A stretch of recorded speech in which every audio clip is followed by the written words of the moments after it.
प्रायिकता के 3 का 1, 2 और 4 नंबर बोर्ड पर आपका क्वेश्चन लिखा हुआ है, इसको सॉल्व करते हैं।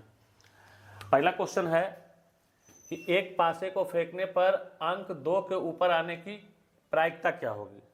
तो सबसे पहले हम लोग प्रायिकता का फॉर्मूला लिखते हैं, PE इज इक्वल टू अनुकूल परिणाम, अनुकूल परिणाम और बटे कुल संभव परिणाम, अनुकूल परिणाम और बटे कुल संभव परिणाम। तो अनुकूल क्या है, 2 के आने की, तो 2 तो एक ही है, तो ऊपर 1 हो गया, और कुल संभव परिणाम 6 है, तो ये 1/6 हो गया है।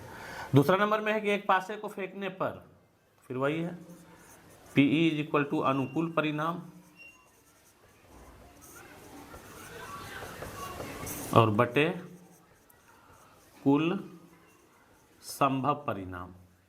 तो अनुकूल परिणाम इसका कितना होगा, कहता है 5 ऊपर नहीं आवे, तो नहीं आने का तो जो है सो मतलब है कि जब 1 आएगा, 2 आएगा, 3 आएगा, 4 आएगा, 6 आएगा, तो नहीं आने का है 5 अनुकूल परिणाम और बटे 6, यानी 5/6 इसका आंसर होगा। और फिर है एक पासे को फेंकने पर अंक 6 के ऊपर नहीं आने की प्रायिकता क्या होगी। तो फिर ये PE इज इक्वल टू अनुकूल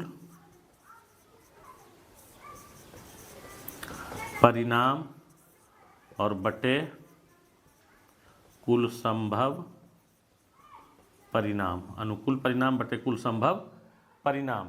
तो अनुकूल परिणाम कितना है, 6 ऊपर नहीं आएगा, कब नहीं आएगा, जब 5 गो आएगा तब, तो 5 और बटे 6, इसका भी आंसर है 5/6।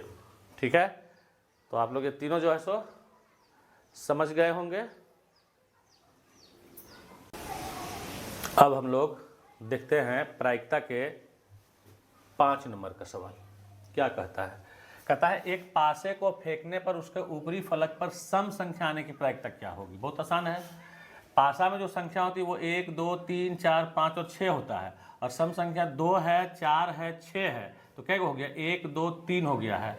तो PE बराबर अनुकूल परिणाम बटे कुल संभव परिणाम, तो 3 गो है अनुकूल परिणाम और कुल संभव परिणाम 6 है, कट करके हो गया 1/2, यानी 1/2 इसका आंसर हुआ। ठीक है, उसी तरह 6 नंबर में देखिए, एक पासे को एक बार फेंकने पर 4 या 4 से कम अंक प्राप्त होने की प्रायिकता क्या होगी।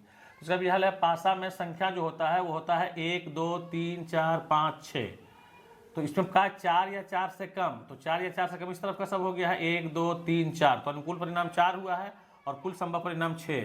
तो ये जब कटेगा 4 और 6, तो ये 2 से कट जाएगा, 2 दूनी 4 और 2 तिहाई 6, यानी 2/3 इसका आंसर हुआ है। फिर 7 नंबर में कहता है कि एक पासे को एक बार फेंकने पर 3 से कम अंक प्राप्त होने की प्रायिकता। तो पासा में संख्या 1, 2, 3, 4, 5, 6 है, और 3 से कम, तो 3 से कम तो यही दोनों है, 2 और 1 है, तो अनुकूल परिणाम हो गया है 2 और कुल 6 कट गया 1/3, यानी कि ये 2 इकाई 2 और 2 तिहाई 6, 1/3। 8 नंबर में कहता है कि एक पासे को एक बार फेंकने पर 2 या 2 से अधिक अंक आने की प्रायिकता क्या है। तो पासा में कुल संख्या कितना होता है, 1, 2, 3, 4, 5, 6, तो 2 या 2 से अधिक, 2 या 2 से अधिक इधर, तो 1, 2, 3, 4, 5 हो गया अनुकूल परिणाम और कुल संभव परिणाम 6, तो इसका आंसर कितना हुआ, 5/6 इसका आंसर हुआ।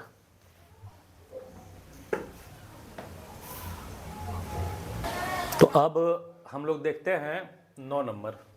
कहता है एक पासे को एक बार फेंकने पर 6 से कम अंक होने की प्रायिकता ज्ञात कीजिए। तो पासा में संख्या 1, 2, 3, 4, 5, 6 है, 6 से कम तो ये 5 हो गया है, अनुकूल परिणाम 5 हुआ, कुल संभव परिणाम 6 हो गया, इसका आंसर हो गया है। 10 में कहता है कि एक पासे को एक बार फेंकने पर 3 और 6 के बीच के अंक प्राप्त होने की प्रायिकता।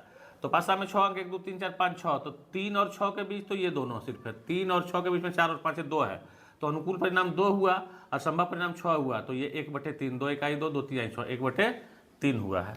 11 का 1 में कहता है कि एक पासे को एक बार फेंकने से 4 से अधिक अंक आने की प्रायिकता क्या होगी। तो पासा में संख्या 6 है, तो 4 से अधिक अंक ये दोनों है, तो ये 2/6 1/3 हुआ है आंसर इसका। और 11 के 2 में कहता है कि एक पासे को एक बार फेंकने से 3 से अधिक अंक प्राप्त होने की प्रायिकता क्या है। तो पासा में फिर 1, 2, 3, 4, 5, 6 संख्या 3 से अधिक ये तीनों है, 1, 2, 3 गो है, तो 3/6 यानी 1/2 इसका आंसर बन गया है। इजी है एकदम। चलिए इसको नोट कीजिए। देखते हैं 12 का 1 नंबर। एक पासे को फेंकने पर 6 से अधिक पाने की प्रायिकता बता रहा है। तो पासा में संख्या कितना है, 1 2 3 4 5 और 6। तो ये अनुकूल परिणाम बटे संभव परिणाम, 6 से अधिक कह रहा है, तो 6 से अधिक तो इसमें एक भी नहीं है, तो अनुकूल परिणाम कितना हो गया 0 और संभव 6, तो 0 बटे 6 बराबर 0 हो गया इसका आंसर। ठीक है, वो एक पासे को फेंकने पर 6 या 6 से कम आने की प्रायिकता बता रहे हैं। तो पासा में संख्या कितना है, 1 2 3 4 5 और 6। अनुकूल परिणाम हो गया है 6 और कुल संभव परिणाम भी है 6, तो 6 बटे 6, तो ये कट करके कितना हो जाएगा, ये हो जाएगा 1, तो इसका भी आंसर 1 हुआ। तो इस तरह से हमारा जो है सो 12 का 1 और 2 भी जो है सो समाप्त हो गया। और आज इतना ही रहेगा, द एंड। आज का वीडियो मेरा समाप्त हो गया है। ठीक है, अगले वीडियो में मिलते हैं, तब तक के लिए नमस्कार।